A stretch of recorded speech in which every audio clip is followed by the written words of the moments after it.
The Be Rad podcast is brought to you by Mofo, male optimization formula with organs to boost testosterone. Brad's macadamia masterpiece, mind-blowing nut butter blend, now offered on Amazon. Chili Technology, temperature-controlled mattress systems for a good night's sleep. InsideTracker.com, offering blood, DNA, and fitness tracking data all in one place.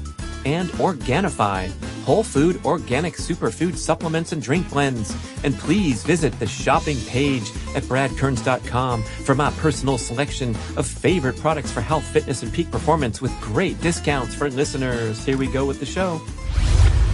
The truth is, we humans, Homo sapiens, burn around the same number of calories every day, regardless of our exercise level. So when we transition from the moderately active category to the incredibly active category, there is very little change in daily caloric energy expenditure. So we're just taking that first bump up from being couch potato to moderately or hugely active, and you're only burning another 200 calories more per day. If you want to live longer, lift more weights and eat more protein. So that goal of maintaining sufficient muscle mass, especially as you age, knowing that the thermic effect of protein is going to be less likely to have you packing on extra body fat. It's all about the calories, people. Yes, this show could be the most important podcast you ever listen to when it comes to understanding the true dynamics behind losing excess body fat. So we are going to uncover, simplify, and demystify the truth about energy expenditure. This show is inspired by my 2 full-length interviews with Dr. Herman Pontzer, evolutionary anthropologist and author of the breakthrough new book about caloric expenditure called Burn. So please listen to our 2 full-length shows about all aspects of his life's work, studying the energy expenditure of humans and other great apes in the family. And oh boy, it's going to recalibrate so many super important things, including pretty much shattering the basic foundational elements of the modern fitness industry and diet industry. So what we're talking about here is the recent science that's strongly refuting what we have long thought to be the path to dropping excess body fat, and that is to burn more calories every day by working out a lot, speed up your metabolism by building more lean muscle mass and all that great stuff, and in tandem, reduce your caloric intake by a significant margin to achieve these miracle results that we see glorified on TV, like The Biggest Loser, or see the before and after photos on the internet of people dropping 20, 30, 40 pounds. Okay.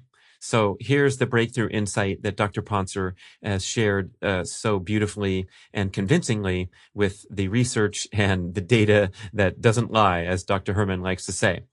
The truth is, we humans, Homo sapiens, burn around the same number of calories every day, regardless of our exercise level. Hello, what are you talking about? Yep, there goes the foundational premise of the fitness industry that you can increase your metabolism or burn the fat away by slamming down another workout or a double workout if you're really serious. Nope. In fact, we are constrained by evolutionary biology and the realization that Homo sapiens burn calories in a very narrow and constrained range. It happens to be around 3,000 calories a day, adjusted for your lean body mass. So that's the main adjustment factor. As a little bitty 100-pound female personal trainer that you see bouncing around the gym is going to burn a certain amount of calories, and then a big, giant, massive muscled bodybuilder is going to burn quite a bit more based on that lean body mass. But after we adjust for lean body mass, the only thing left are tiny little adjustments based on our activity level. And as Dr. Pontzer details in our interviews and in the book Burn, the adjustments are shockingly small for whether you leave a sedentary couch potato life, taking the subway to the high rise, taking the elevator, sitting at a desk, taking the subway back home and watching Netflix all evening, versus whether you're out there training for a marathon or pedaling your bicycle for hours every day. Or in the case of Dr. Pontzer's landmark studies of the Hadza, our hunter-gatherer primitive living population in Tanzania, they burn the same number of calories as an office couch potato. Shockingly so, even though they're active all day long. They're walking between 3 and 7 miles a day. And this was his original study work started around a decade ago, where they went down to Tanzania expecting to find these guys burning way more calories than average humans. And that was when we turned the corner and realized that this is way bigger than our workout logs. This is more to the Homo sapiens species. And we happen to be the biggest calorie burner in the great ape family. And a lot of that is devoted to our massively ravenous brain that burns 20% of all the daily calories that we burn. So that advanced brain function and all kinds of other reasons that we burn more calories than, let's say, a gorilla. And this is vastly more significant than the blank holes in our training log or the huge big weeks of training that we do, thinking that this is increasing our daily caloric intake. So I'm going to get into it with great detail here. There's going to be a lot thrown at you, a very comprehensive show I've prepared for you, and hopefully you'll walk away feeling, after processing all the information and shaking away your fixed and rigid beliefs, you'll have a better understanding and a better focus on what it really takes to drop excess body fat. So hang in till the latter parts of the show where we're going to just cut to the chase. But first, you have to understand these amazing breakthrough insights that are shattering our notions of how the body works. And what I described, that you burn around the same number of calories per day, regardless of whether you work out or not, is called the constrained model of caloric expenditure. And this replaces the flawed conventional wisdom model that we've held for decades, which you could call the additive model of energy expenditure. And this is where we go on to the online cute little calculator and we input our age and our height and our weight, and they spit out a basal metabolic rate. I'm sure you've heard that term BMR. And this says, this is how many calories you burn per day at rest. And then you can go and plug in the 600 calories that you burn at your spinning class, or what your smartwatch told you just burned on your hike or your bike ride, and then add those two together. And that's your calorie burn for the day. Weigh and measure all your food, put it into an app, realize that you're eating 400 calories less than you burned. And, well, guess what?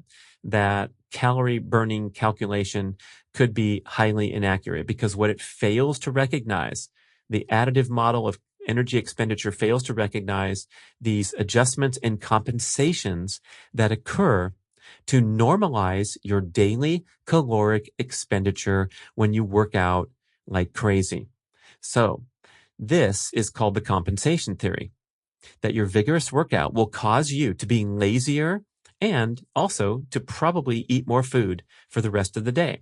And this compensation happens both consciously and subconsciously. So if you set your alarm, wake up, get to the spinning class at 6 a.m., pound the pedals, sweat like crazy while everyone else in your neighborhood's asleep, you high five your person on the bike next to you, and then you go through the rest of the day with permission to take the elevator instead of the stairs, permission to not get to that yard project quite just yet. Maybe another day when you'll move the sandbags over to the side yard and plant some more plants and do some general physical work. The compensations also happen beneath the surface on a subconscious level. So maybe, just maybe, you'll be reaching for an extra handful of nuts and snacks and treats and trail mix over the course of the day. Maybe you'll go for that extra scoop of ice cream at nighttime, kind of subconsciously, but just sounds good and looks good because of that workout that you did in the morning. You give yourself permission. So when we have these compensation factors in place, the compensation theory suggests that the net effect of your devoted workout regimen is essentially a wash when it comes to dropping excess body fat. resting expenditure. This is Herman explaining it, Dr. Pontzer. This is a dynamic and moving target, your basal metabolic rate. It can't be easily extracted from an online calculator. It's a dynamic and moving target, and it adjusts to make room for changes in physical activity to keep daily energy expenditure in the same ballpark, regardless of lifestyle. Now, I have to mention that this is a highly controversial point of view because, of course, it's shattering the foundational elements of the diet and fitness industries. But Pontzer is a hardcore guy. Anyone who's in the sciences and risen to the top of academia has to fight these battles. And so he says straight up, look, the data always wins.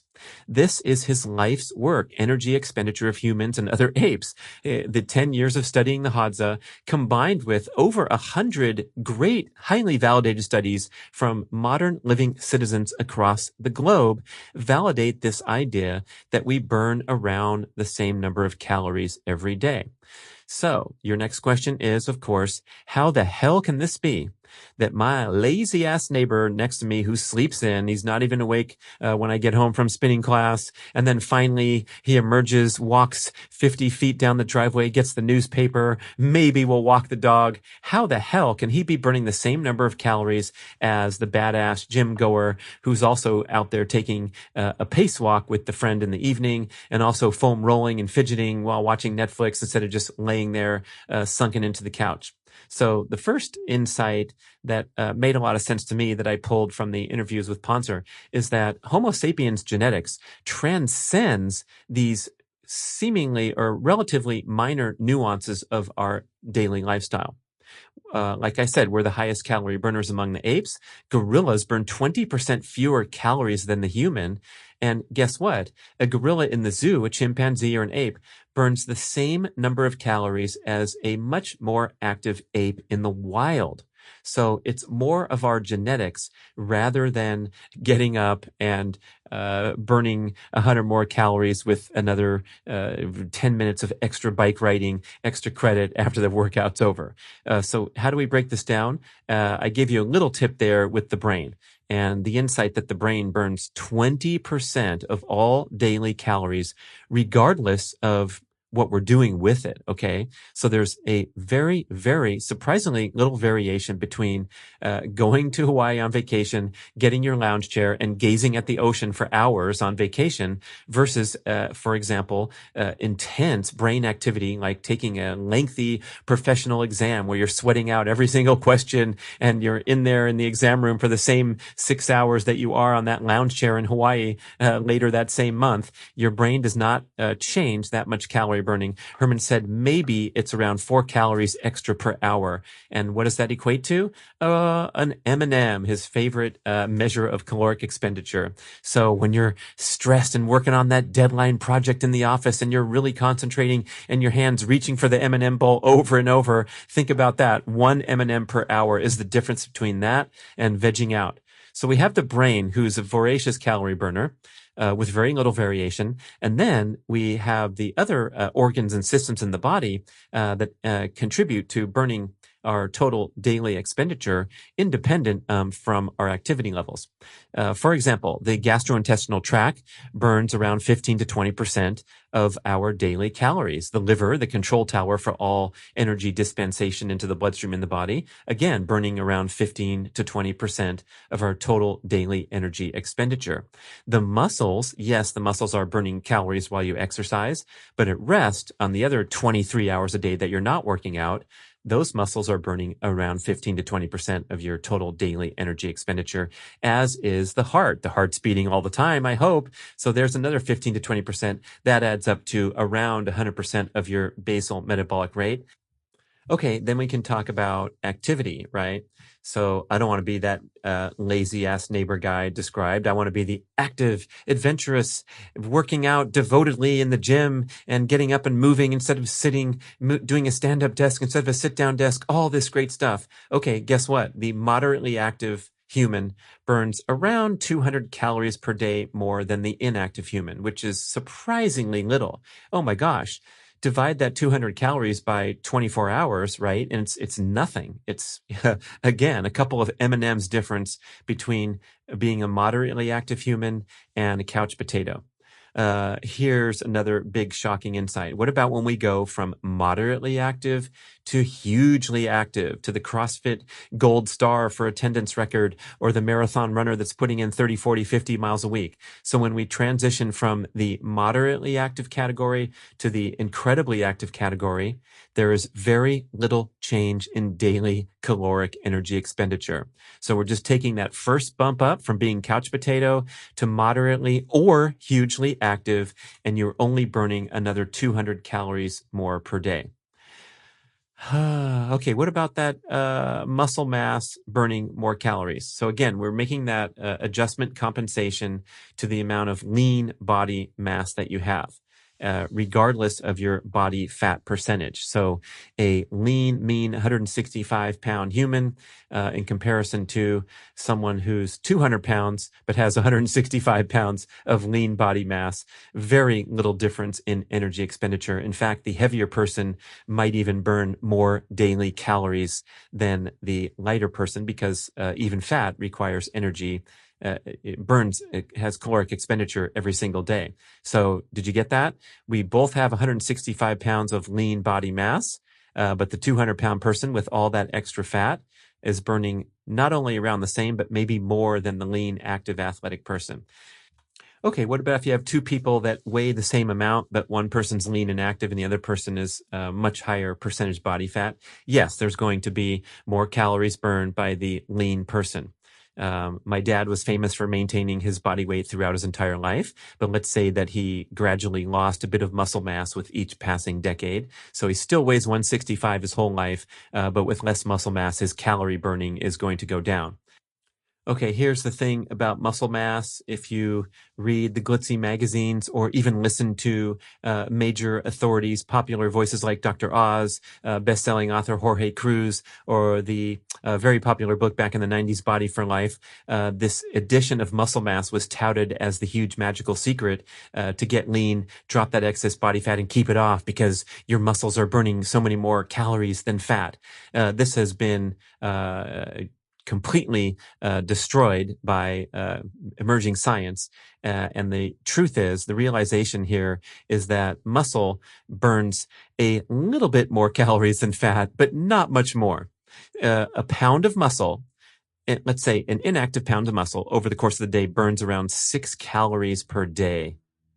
A pound of fat, like I said, the obese person is needing to burn more calories, and a pound of fat burns around 2 calories per day. So we're talking about, let's say, gaining 10 pounds of muscle and losing 5 pounds of fat, which in real life would be a dramatic physique transformation. Imagine how you would look if you put on 10 pounds of lean muscle mass and lost 5 pounds of fat. Oh boy, yeah, you're going to get those six-pack coming out. You're going to look different, feel great, look fantastic. But guess what? You're only going to burn 60 additional calories per day with that new muscle mass, and you're going to burn 10 calories fewer because you drop some of that spare tire weight. So the net is 50 calories difference per day from a dramatic physique transformation that occurs in the gym. You may have heard about this highly lauded concept of excess post-exercise oxygen consumption, EPOC. And if you Google it and look for the most glitzy landing pages, people are talking about this as the wonderful, magical end-all to drop excess body fat and get that six-pack glistening. Because if you do a workout for a half an hour, guess what? Because of EPOC, you're going to burn more calories for hours and hours afterwards. But the truth is, when it comes to your daily caloric expenditure, this concept of excess post-exercise oxygen consumption is insignificant to your total calorie burning. Okay, maybe this isn't flying with our long-held belief systems that if you go out there and train like crazy, you're going to get lean and mean, right? I mean, I hit Dr. Pontzer with that pretty much exact question of back in my memory of extreme triathlon training. You put in more hours of training and you get leaner and you get faster if doing it right, of course. But if we're talking about here, flaunting your Homo sapiens genetics and going out there and burning calories like crazy in the name of fitness or weight loss, what is going to actually happen to you? Here's a fantastic quote that I would like you to remember for the rest of your life. Reproduction, growth, repair, and locomotion are a zero-sum game. Do you know what zero-sum game means, math students? That means it adds up to the same number no matter what. So reproduction, growth, repair, and locomotion are a zero-sum game. If you do more of one, let's say locomotion, right? You're training like crazy to get lean and mean and get fit. You're going to take away, you're going to borrow from the others. So if you're in this crazy calorie burning mode, whether it's from extreme exercise patterns or let's say running around like a harried soccer mom where everything's at full speed and you're multitasking and you're running into the house because you forgot something and dashing back into the car. And then when you get to the park for soccer practice, you're going to jog a few laps around instead of just sit there and relax. And then you're going to go on to your own workout that's later that day. You know, that kind of person I'm talking about. Okay. So if you're a crazy calorie burning, high energy, go, go, go type of person, you are going to be borrowing from these other critical human functions, reproduction, growth, and repair. So you're going to be in the example of an extreme training athlete, such as myself when I was a triathlete and training for hours and hours every day, burning, tons of calories during those workouts. I was always treading on the thin line of suppressed immune function, suppressed cognitive function, right? You get a little bit of brain fog when you're burning too many physical calories, and also a suppression of general energy levels during the day. So while I was on the bike or swimming or running for hours every single day, I didn't burn very many calories in the rest of my life. I was asleep for 12 hours a day, as I often like to reminisce on the show. That was 10 hours every night and a 2-hour nap every afternoon. So I was burning arguably significantly fewer calories outside of my workouts than someone who was following a more sensible training schedule. Furthermore, I was routinely and chronically suppressing immune function. I was challenging my body's ability to grow and repair muscles, right? So I was always in kind of recovery mode. And of course, on the reproduction side, it's very common for high stress people, whether it's extreme training athletes or people who are out of balance, to have reduced reproductive drive, reduced libido, and a diminishing reproductive fitness. The most extreme or graphic example of this is the very common occasion among female extreme and elite endurance athletes to have the cessation of menstruation. Amenorrhea is just hand in hand when the female gets super lean and is going for national caliber times or what have you. All the energy is devoted to running or training to the extent that they cease reproductive fitness. And this is kind of a hard one to swallow, but I can totally relate to it with my triathlon example because of all the ways that I conserved energy outside of the workouts, including reproduction, growth, and repair. So my burn rate, going back to the science and how the data doesn't lie, was around the same as my buddies who had the same amount of lean body mass, but were studying hard in law school and hopefully getting out for a 30-minute jog between their medical school or law school or business school studies. Yeah. So this one is a hard hump to get over, to just shake your head and acknowledge that this tremendous devotion and attention that's been a lifestyle strategy for you, the devotion to getting out there and burning calories during exercise in the name of maintaining a healthy weight or in the name of dropping excess body fat, really doesn't matter that much. At least it doesn't matter directly. And we're going to talk about the number of ways that it matters indirectly. But wow, yeah, that's a heavy one. So here's a bunch of examples that might be swirling through your brain. And this list was compiled when I woke up in the morning for days after my interviews with Dr. Pontzer, thinking about all these counterexamples and trying to understand and come to terms with this wild paradigm shifting insight. How about the Tour de France riders, you might think? Yeah, these guys are known to burn, what, 6, 7, 8,000 calories a day. So don't get me wrong, the calorie burning is happening. What we're talking about here with the science is the compensation factors. So indeed, your watch or your device is correct that you just burned 600 calories during your 40-minute spinning class. When I worked for spinning, we actually did research and touted that research left and right that a 40-minute class burned an exciting 650 calories or something like that. So that's happening. We're just talking about what's happening when you get off the bike for the other 23 hours a day. And again, in comparison to that lazy ass neighbor who can barely get his dog out for a walk every day and doesn't do nothing, just sits around. But guess what? Your vigorous workout, if you're cranking for an hour every single day, like a true devoted CrossFit enthusiast, those extreme high performing workouts, let's say they're going to burn 750 calories in an hour. That's a lot of calorie burning. That's a big person. But let's use 750 for argument's sake for a super awesome workout that you do, let's say 5 days a week. Well, guess what?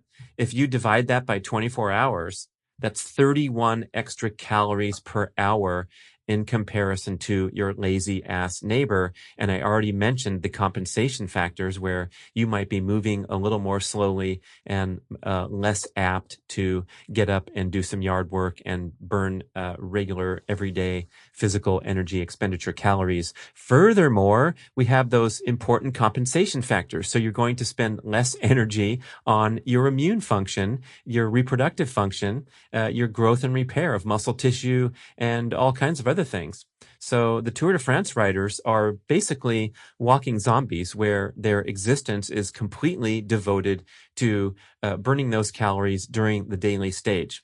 And it's completely unsustainable, which is why after the 25-day Tour de France, these guys are pretty much toast and they require a lot of downtime where very likely they're eating a bunch of food, sleeping a lot, still exercising, and I know they have to go and continue to race and do all that, but they're not doing a Tour de France style binge for more than 2 or 3 times a year when they come to the Grand Tours and race for a month. Furthermore, the elite athlete, while an interesting example, we also have to acknowledge that they're so incredibly fit that doing a 5-hour bicycle race at high speed doesn't require a lot of caloric energy for them.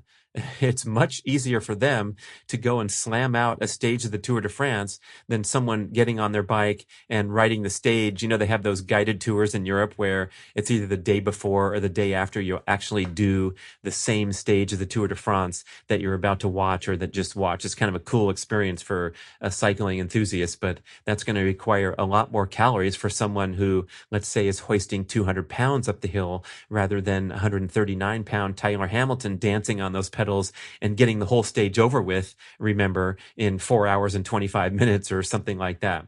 Okay.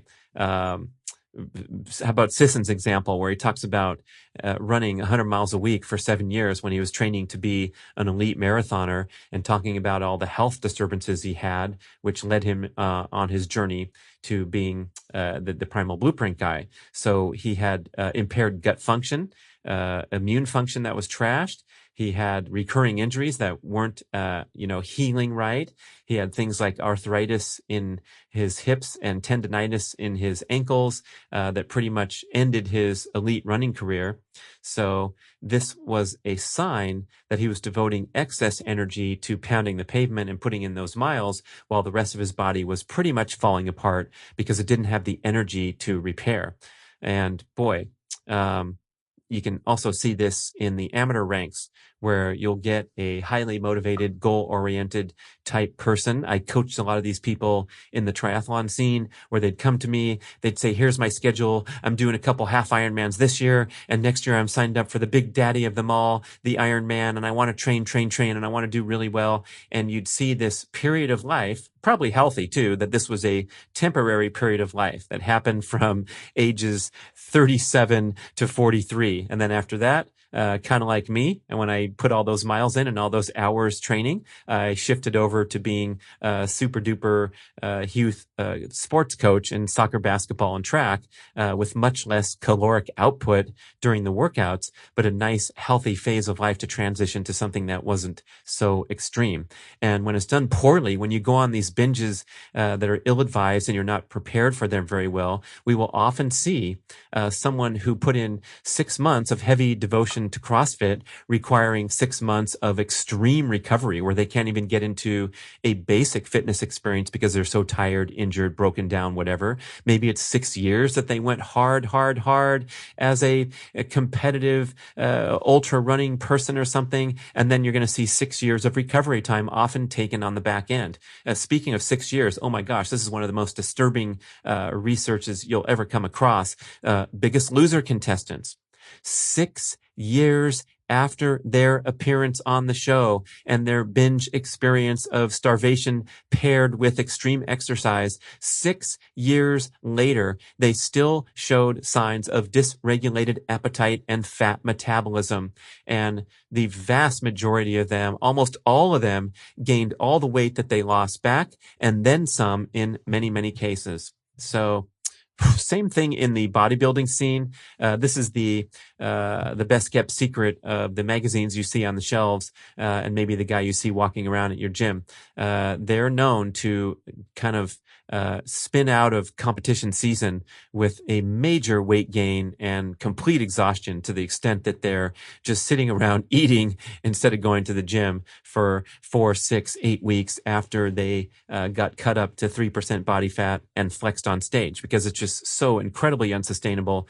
And as you probably know, there's so many unhealthy aspects of cutting the weight and training to that extreme level. My favorite example came from my former podcast guest, Wade Lightheart, host of the By Optimizers podcast and former competitive bodybuilder participating at the level of Mr. Universe, Mr. Olympia. And he says after his Mr. Olympia experience, he gained 42 pounds in 11 weeks because his digestive system, his overall health was just destroyed. He became bloated, unhealthy, and that what led him down to the path of becoming a nutrition expert, especially with probiotics and digestive enzymes that he sells at his Bioptimizers company. But he was just a mess, and he couldn't figure out why he was gaining so much weight at such a short time after his extreme binge of training and unhealthy eating habits. So yes, it's possible, and these compensations occur if you tempt your Homo sapiens genes and try to live in an unsustainable manner. So most everything I've talked about is strongly validated by science and my shows from Dr. Pontzer. But one thing that I kind of put in as an aside, which we don't know enough yet, but if you live this lifestyle of burning the candle at both ends, let's say I'm sustaining my triathlon training patterns that only lasted for 9 years, but I've been doing it for 40 years, it's possible that burning the candle on both ends and burning more calories than you're genetically adapted to thrive and be healthy from could shorten lifespan. That's what I think anyway. So back to the list of insights and examples. You might have heard Mark Sisson on his second appearance on the Joe Rogan podcast here in 2021. And they talked about all kinds of interesting topics. One of the things that came up was this research showing that chess masters burn around 6,000 calories per day when they're in tournament mode. And it was thought to be that their brain function is so intense during those chess matches that it upregulated and burned way more calories than the person sitting on the beach in Hawaii. But this is actually not true. It's what was happening during these intense chess match experiences is all other kinds of metabolic and hormonal systems are put on high alert, high calorie burning due to the massive stress involved with competing at that level. So throughout the day, they're experiencing increased heart rate, respiration, their endocrine function, their stress hormone production is off the charts. And that's why they're burning 6,000 calories per day. And again, this is highly unsustainable in the same refrain as a Tour de France cyclist. So the chess master might have burned a ton of calories that day, but they're not competing in a high stress, high calorie burning chess tournament day after day after day. Okay, I know, you're still trying to get your head around it. How the heck can this be? How can an ambitious exercise regimen not help fat loss at all? At least directly. A lot of indirect benefits coming up. So I talked about that CrossFit king or queen burning an extra, averaged out only 31 calories per hour. And guess what? You know, the lazy ass neighbor we're making fun of? They're going to catch up to the CrossFit king or queen.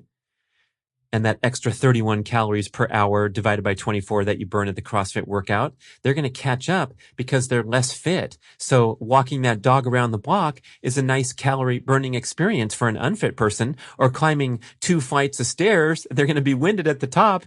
They're going to have that excess post-exercise oxygen consumption, unlike a super fit person who's going to float up 2 flights of stairs and burn far fewer calories. Same with going shopping at the grocery store, whatever basic level of activity you're doing. When you're super fit, you become super efficient. Same with the Tour de France bike rider, riding. You know what they do on their off days? Their off days from the tour. There's a couple off days. They actually have to pedal the bicycle for 2.5 hours to keep the blood flowing in the legs. Otherwise, they will feel flat and beaten up when they get back on the bike. So that's their off day. They're still pedaling. But that easy 2.5 hour ride is nothing to them.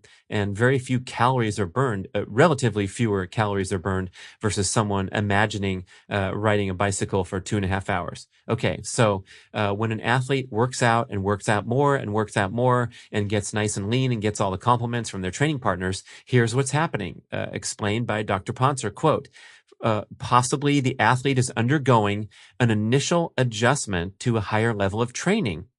And before they get used to it, yes, they're going to be shedding some body fat, burning some extra calories, and then the body will adapt and it will become normalized. That's one idea. The other one is that the athlete is in a temporarily unsustainable physique, a la the Tour de France rider. So the tour guys, they make a devoted practice of dropping 2, 3, 4, or 5 extra pounds in the month of June to get on the starting line as lean as possible, because body weight is such a huge, important factor when it comes to the mountain climbing. So if you drop a kilo, that's 2.2 pounds of body weight, your performance on a sustained climb is going to mean the difference between staying with the pack and getting dropped, or the difference between the yellow jersey and getting 4th or 5th place, and who remembers who's 4th or 5th place. Oh man, these Tour de France riders have it down to such a fascinating science.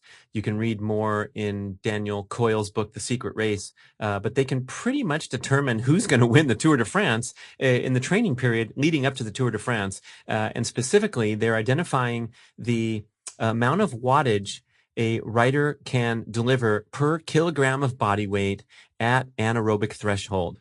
So you can prick your finger and get a blood sample on the fly when you're out there in the field and determine that you're working at anaerobic threshold. Then you can identify it also in a laboratory and use your heart rate. So you'll have a cyclist in training going out and climbing a hill at 173 heartbeat, climbing a mountain. Let's say it's a 7-mile climb that's going to last a half an hour or something. So they'll go up that hill at anaerobic threshold and notice their wattage output on the wattage meter on the bike, and then make a calculation according to their body weight.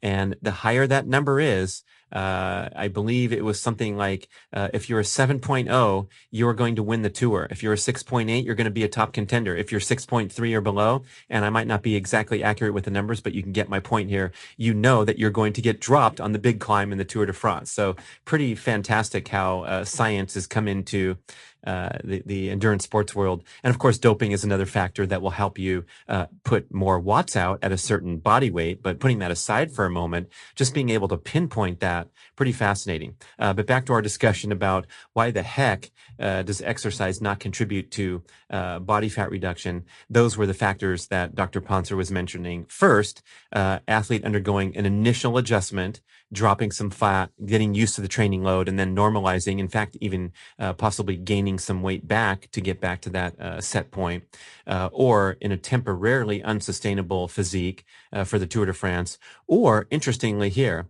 if you're that workout person, or you see that person who's working out more and getting lean, this is also attributed to the athlete changing their diet as part of an overall lifestyle improvement. So your increased devotion to fitness and working out has also inspired you to clean up your diet.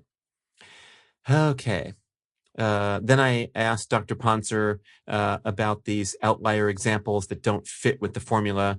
For example, athletes who work out a lot and eat a lot of food. And I'm thinking of my son who is, trying to pack on extra body mass. He's been doing so for several years now, college age or out of college age, but has been, putting on 40 pounds of lean body mass in the last 4 years, let's say.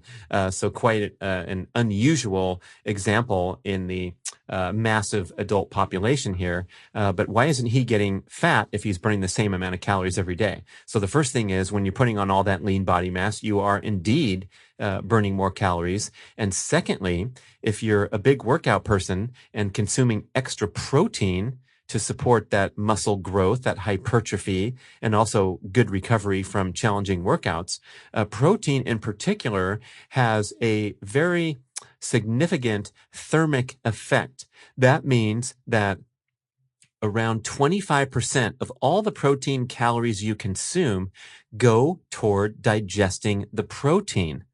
Okay, so if you do 4 scoops of protein into your smoothie, that last scoop is totally devoted to digesting the other 3 scoops. And so it's not as many calories as you think because of that thermic effect of food. Pontzer says that 20% of all the calories that you eat have a thermic effect. In other words, just like the brain burning 20% of all calories, the food you eat requires 20% of the calories to digest the food. Other sources go a little lower, saying that protein has a thermic effect of 25% and fat and carbs have a thermic effect of only 8%.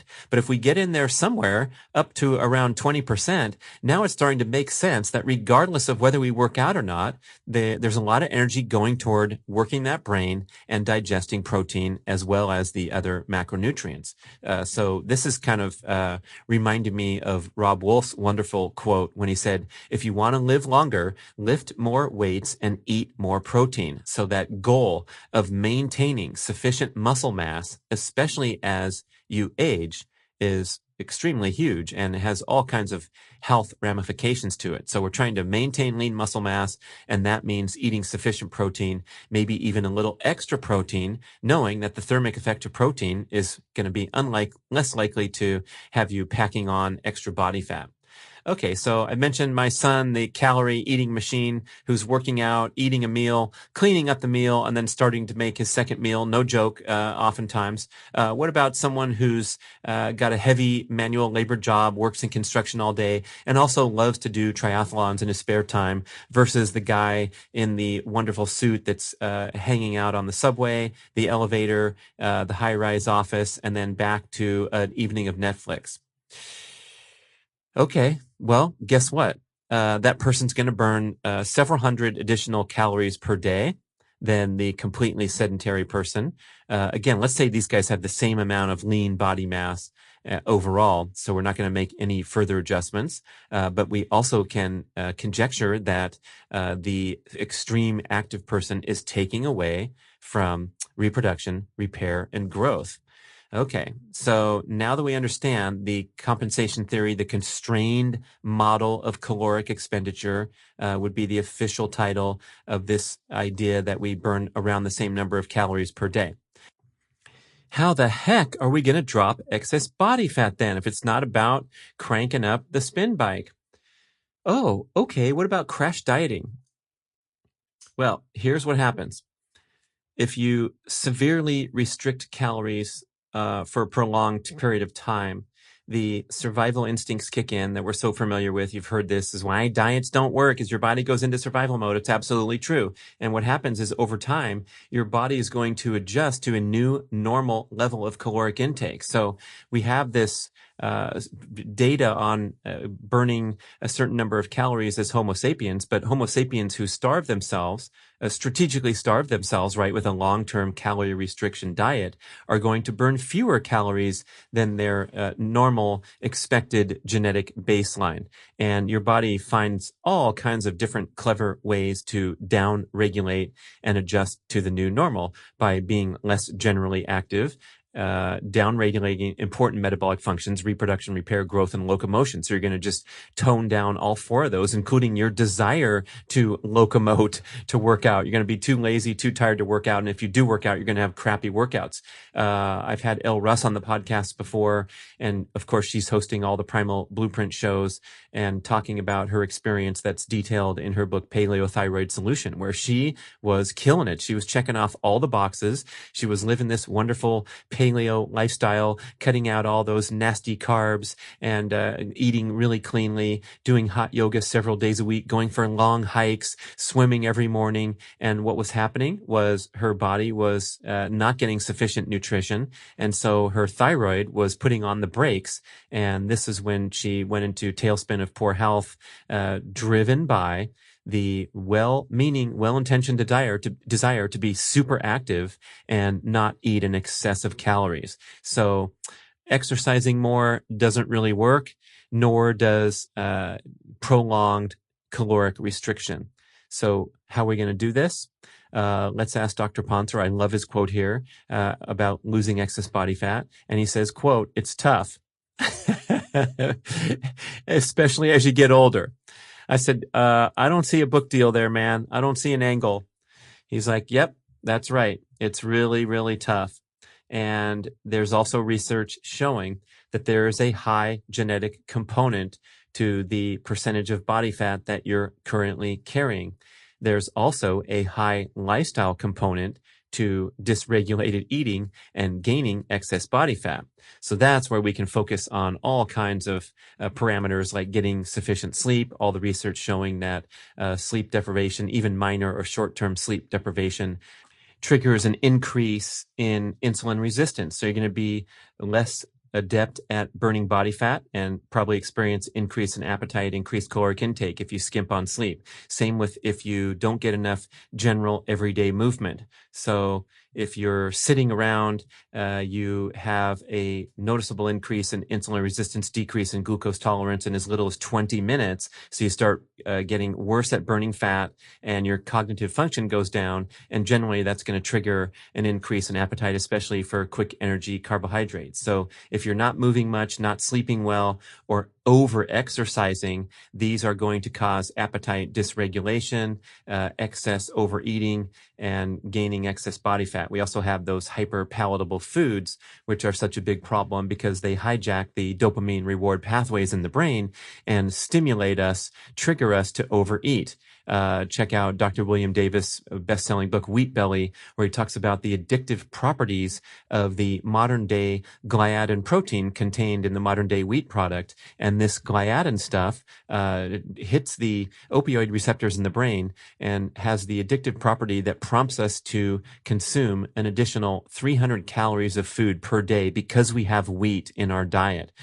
Trip out on that. And of course, the addictive properties of sugar and the penchant for consuming a little sugar and wanting more is very well known and very validated by the great work of people like Dr. Gary Taubes, Dr. Robert Lustig. So we have these addictive foods and these dysfunctional lifestyle patterns that we can blame for the human penchant to add excess body fat throughout the adult life. So here's an interesting concept. It's called energy flux. And this is believed to have genetic influences as well as childhood rearing influences. So it's both your genetics and how you were raised. There's a great article in Men's Health, and it's kind of identifying that we have these categories of whether you're a high energy flux person, a high calorie burner, or a low calorie burner just by nature. Here's a quote from the article. Dr. Drenowitz thinks that the human body seeks a preferred energy flux rather than a preferred body weight. Indeed, studies of identical twins have shown that they typically have the same energy flux, even when their body weights and activity levels differ. So the identical twins, the same genetics, right? They're either high calorie burners or low calorie burners. The higher body mass of the less active twin. So let's imagine two identical twins separated at birth. One guy got fat and lazy, the other guy's an athlete. But the higher body mass of the less active twin allows him to burn the same number of calories as his lighter sibling, who's also fitter in our example. Dr. Pontzer, who was quoted in the article, he says it's possible that high or low daily energy expenditure is set early in life, whether we have an active childhood or an indoor childhood playing with screens all day. We still don't know the precise mechanism, but he's noted two groups that appear to have preponderance of high energy flux people, high energy expenditure type people. And those would be athletes and subsistence farmers. So they have a long history of moving around a lot and burning a lot of calories and eating a lot of food. So whether, I'm still quoting from the article, whether it's genes, environment, or some combination, high energy expenditure in childhood may remain intact throughout life. But Dr. Pontzer says we don't know for sure.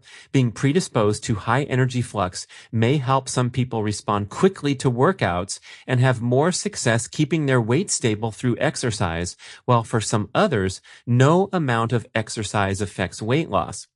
To gauge if exercise would help you easily lose weight and keep it off, ask yourself if you fit into one or more of these categories. So we're kind of tracking to see if you're a high energy flux person or a low energy flux person. Question number 1.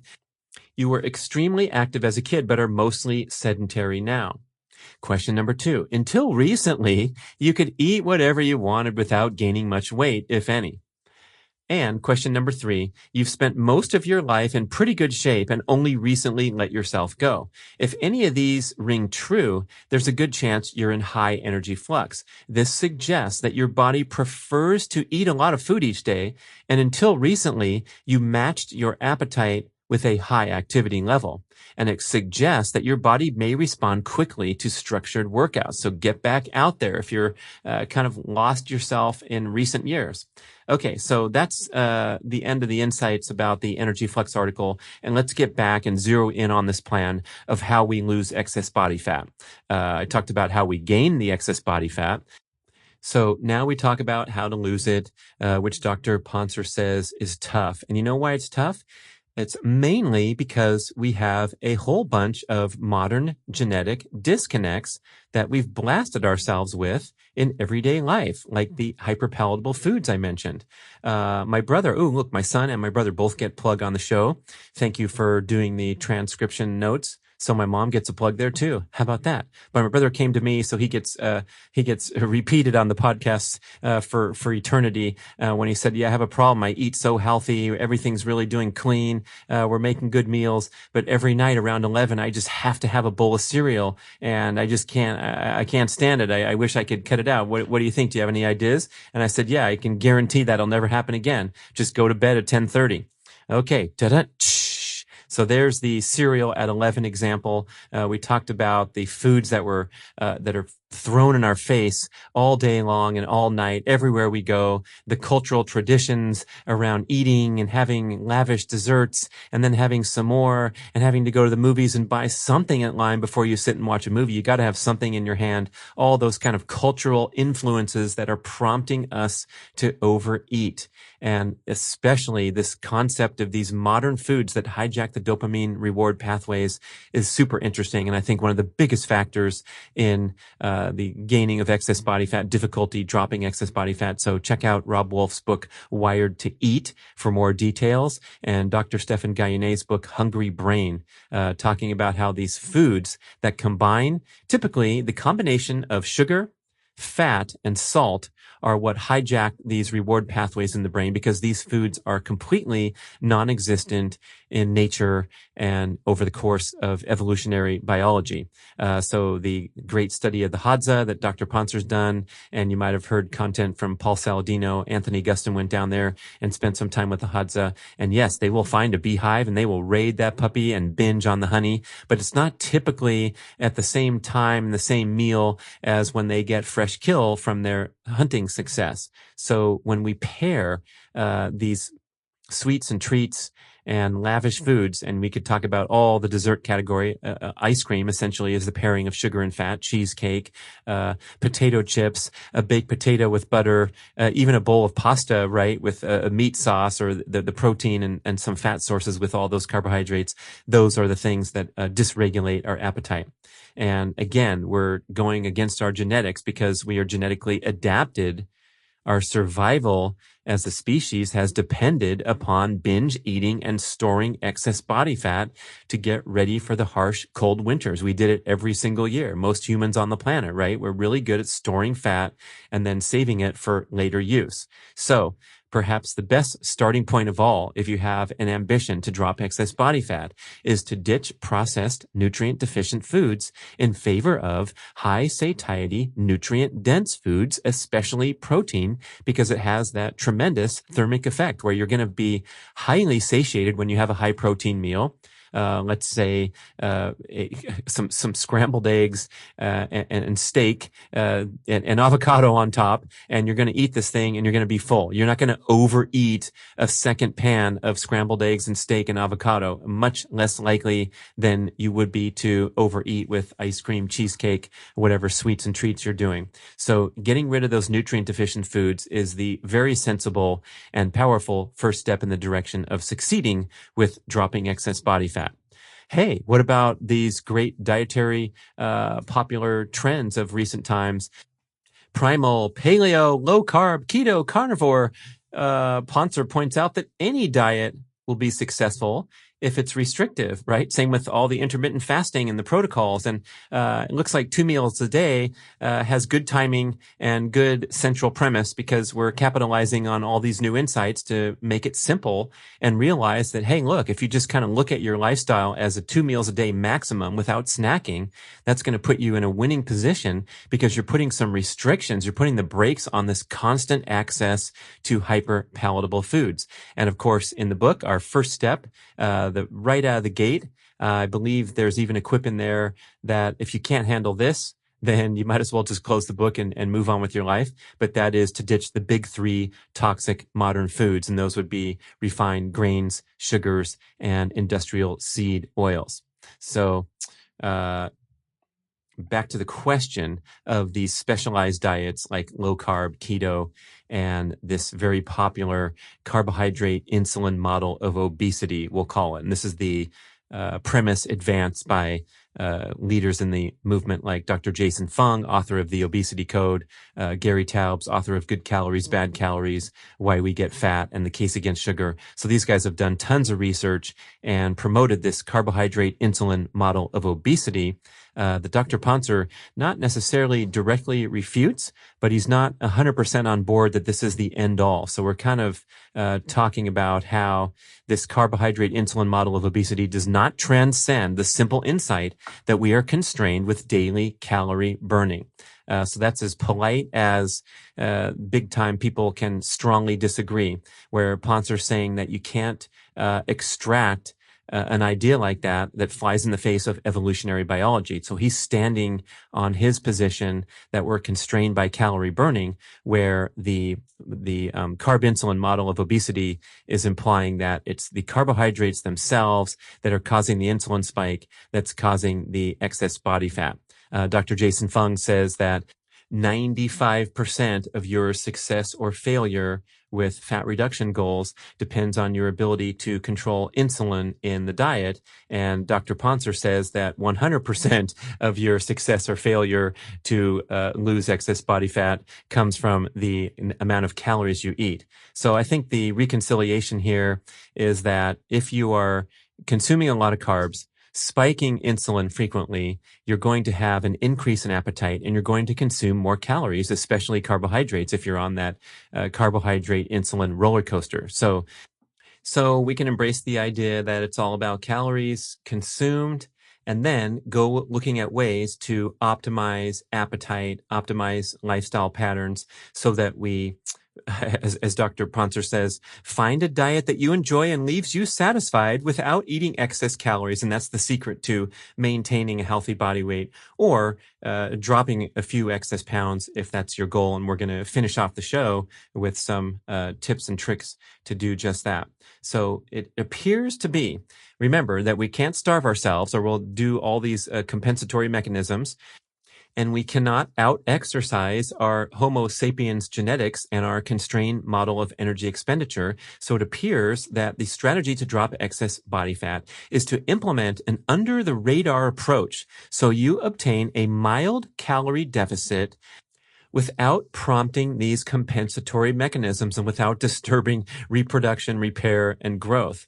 So there appears to be two basic ways to achieve this, right? One would be to achieve a slight calorie deficit each day, or perhaps once in a while, engage in an extreme calorie deficit, such as a 24-hour fasting period, 1 day a week or something like that, where you're going to burn a lot of fat calories that day to get through the day because you didn't eat. But then you're going to recalibrate and return to a normal eating pattern.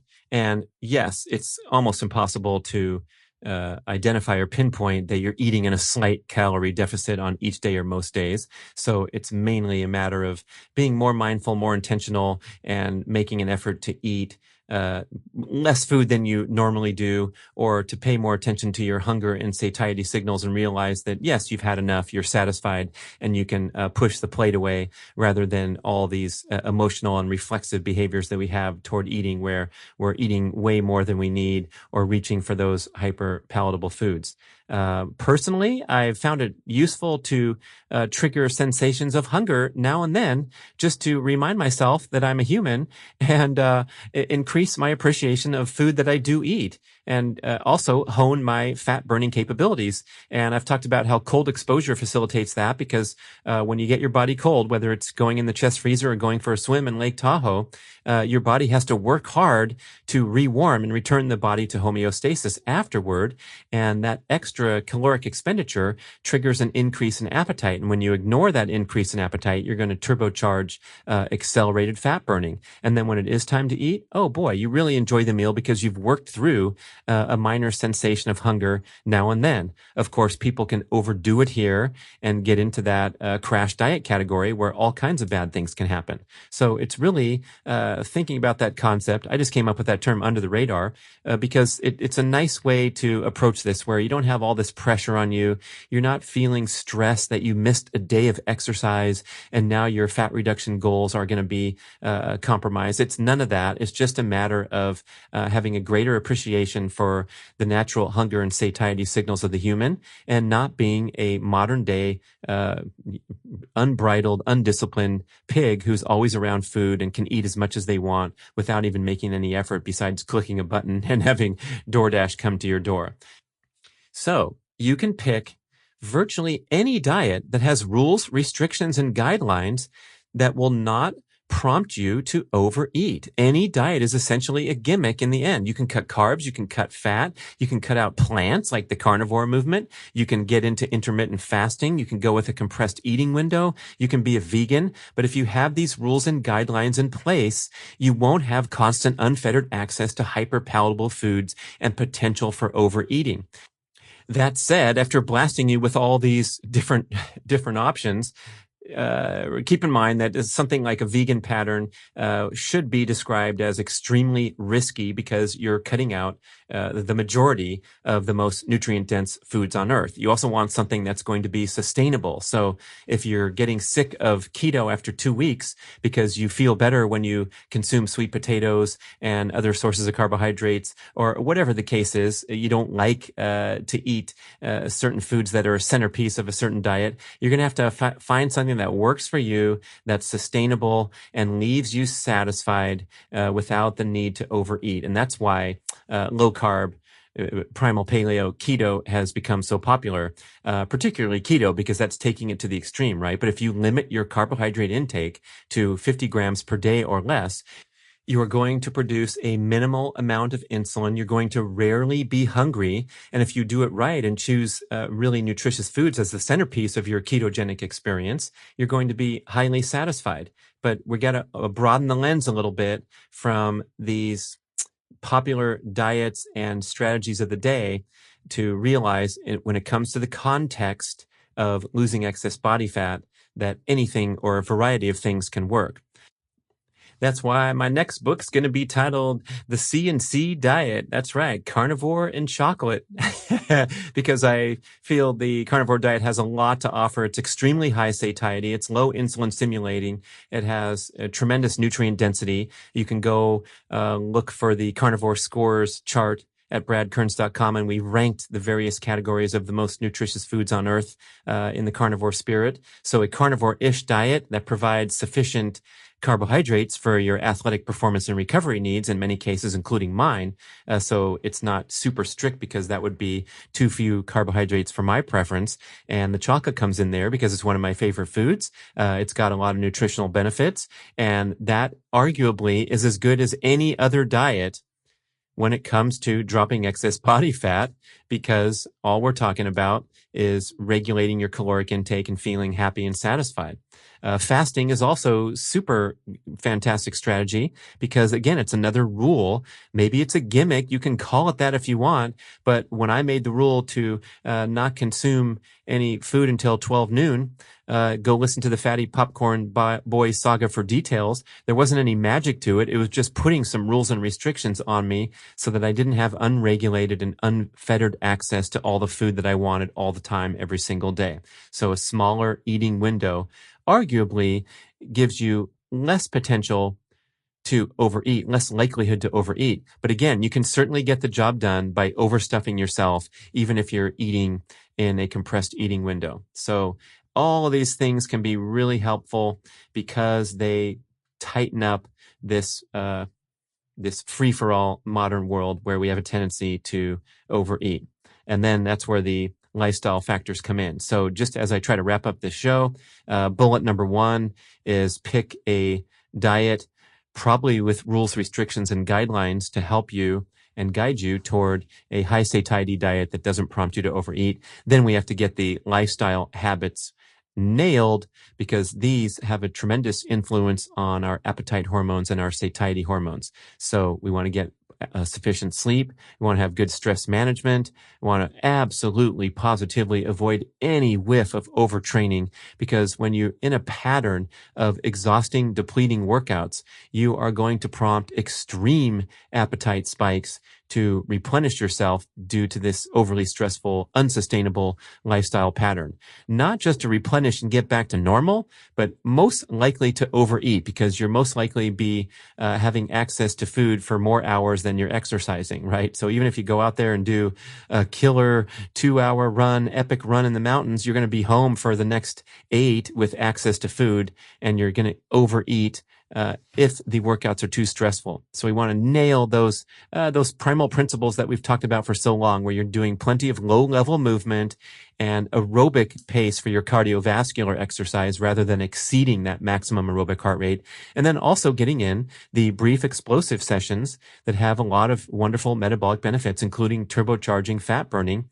Again, this is assuming that you're eating a sensible diet rather than stuffing your face just because you went to the track and did a sprint workout. So we want to become a fat-burning beast in all ways, in all areas of life, especially managing the stress response, because when you're producing a lot of cortisol, such as staying up late looking at a screen, you're going to want to reach for that cereal bowl. So the stress hormone spike is directly associated with a dysregulation of appetite and satiety hormones, and living a balanced, relaxed, chilled lifestyle where you enjoy meals, you eat at a sensible pace, you're not chewing your food too quickly, you're not watching TV while you're eating. All these things are going to contribute to a sensible caloric intake. And in the case of trying to drop a few pounds of excess body fat, they're going to contribute to that, because you're going to notice these satiety signals more likely than if you're watching a freaking basketball game while you're stuffing your face with food. Another wonderful benefit of exercise and increased general everyday movement is that these prompt a reduction in systemic inflammation. And Dr. Pontzer talked about some good research on our second show. If you sit around too much in general everyday life, we know this from many, many articles. Sitting is the new smoking. You can Google that and see all these dangers of inactivity, but your body becomes inflamed. The human, the Homo sapiens, simply is compelled to move around a lot throughout the day. And go look at the Hadza and their behavior and their movement patterns to inform how we have lived for millions of years until only recently. So if you sit around too much, this is a unhealthy practice that causes systemic inflammation in the body. Now, when you have this state of chronic inflammation, this is going to cause overproduction of stress hormones, appetite dysregulation, hunger spikes, and of course, eventually overeating and excess body fat. I like this quote from Gary Taub's book where he says, "Gluttony and sloth are not the causes of obesity, they are the symptoms of obesity." When you become obese, when you have metabolic damage, you are too tired to exercise and you're hungry all the time. The symptoms of obesity are gluttony and sloth. Okay, also, exercise is wonderful to help reduce your stress reactivity to all other forms of stress in hectic, high stressed, fast-paced modern life. So you can probably envision, or maybe think of yourself on a bad day, where you're running around amped, agitated, harried, hectic, full of dysregulated energy. And this also prompts systemic inflammation, the spike of stress hormones, or the chronic overproduction of stress hormones in the case of a constantly harried human. And that's going to bring in appetite dysregulation, excess hunger, excess eating, excess body fat. Chill people know how to fast. They eat sensible meals. They enjoy themselves, and they just tone down this this stress reactivity problem in modern life. And I'm going to throw one more bullet in here, inspired by Dave Rossi, who's very interested in the topic of weight loss. He's the spiritual guru that's been on the show 3 times, and we'll call it intention. Kind of a wild card here because it's outside of the mechanics of the science and the insights from Dr. Pontzer. But Rossi talks about this a lot, where if you form a healthy image of yourself and your body, and you have some gratitude for wherever you are today, even if you will acknowledge that you're not at your best weight or whatever it is, or your best fitness level, start with gratitude, start with forming a healthy image, and then decide to turn things around with positive energy rather than disgust and self-loathing and all these flimsy motivators that only work for a short time. And this will help you reclaim your genetic potential. So you form an intention. I am going to drop a few pounds of excess body fat. I deserve it. I feel great about myself now, and I'm so happy that I'm not suffering in the hospital and dying of a global pandemic. Whatever you want to do to form a positive intention, and then you start from that point. My primal colleague for a long time, Amy Lucas, actress, writer in Hollywood, and she made this memorable quip. We were just having a meal in a restaurant, and I'll never forget it. She said, you know what? I'm sure that I'm never going to be fat because I believe that I'm a skinny person, a slender person. I have the identity of a slender person. And if anything interferes with that self-image, I will automatically correct course without even realizing it. End quote. And that's a pretty heavy quote. You get the difference between someone who's had a long battle with self-loathing and negativity and whatever other emotional disturbances that have led to dysregulated eating, yo-yo dieting, and all this crazy stuff. Okay. One other thing to note when we're talking about dropping excess body fat, we have to understand the difference between moving your body weight, changing your body weight, and actually reducing excess body fat, getting a lower percentage of body fat, because we have a surprising ability to fluctuate our body weight on a day-to-day basis. And this is often mistaken for gaining and losing fat, but instead what it is almost entirely natural fluctuations in hydration, glycogen retention, inflammation, and water retention in the cells throughout the body. And these are what cause our body weight to vary routinely 5 pounds in a single day.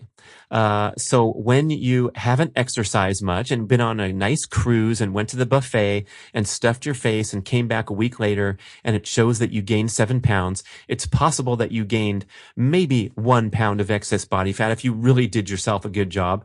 But mostly that's inflammation, full glycogen retention, water retention throughout the cells in the body. And you can go and get rid of several pounds with one amazing session in the sauna or one sweaty, hot spinning class workout, and then you recalibrate. If you don't believe me, check out YouTube video with my former podcast guest, Nick Simmons. And you can search the title. We'll have it in the show notes, where he lost 10 pounds in 24 hours on a $100 bet. And how did he do it? Mostly through fasting, right? Because even when you consume a meal, 1 gram of carbohydrate in the meal binds with 3 to 4 grams of water, fluid in the body. So it's easy to gain weight after a single meal, right? When you're talking about retaining a lot of that. And so he was doing some fasting for the 24 hours, kind of cutting back on his water intake on the second day, and did a couple hard workouts, including a final hot, sweaty workout where he was pulling the Concept 2 rower, wearing the trash bag over his sweatsuit, and boom, back on the scale, and 10 pounds gone in a single day.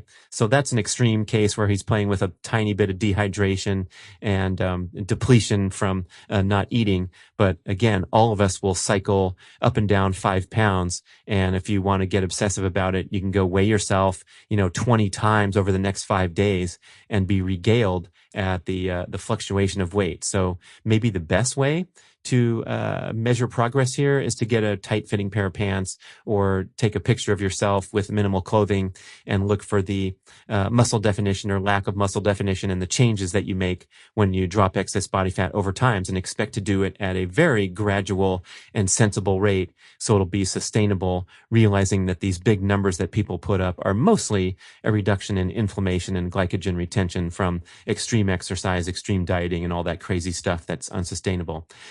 All right. Good luck. Hope you enjoyed it. Hope you got some insights from it. And hey, how many times have you been hungry in the last 30 days or 30 years? Yes, it's okay to tiptoe out there and push the boundary a little bit, especially if you want to drop a pound or 2 or 5 of excess body fat. And when it comes to exercise, it doesn't have that direct application from the calorie burning that we always thought. But when you exercise sensibly, when you get a lot of low-level cardio and those brief explosive workouts, oh my goodness, it's going to have a super positive effect on your appetite and on your eating habits. So it's a comprehensive lifestyle approach.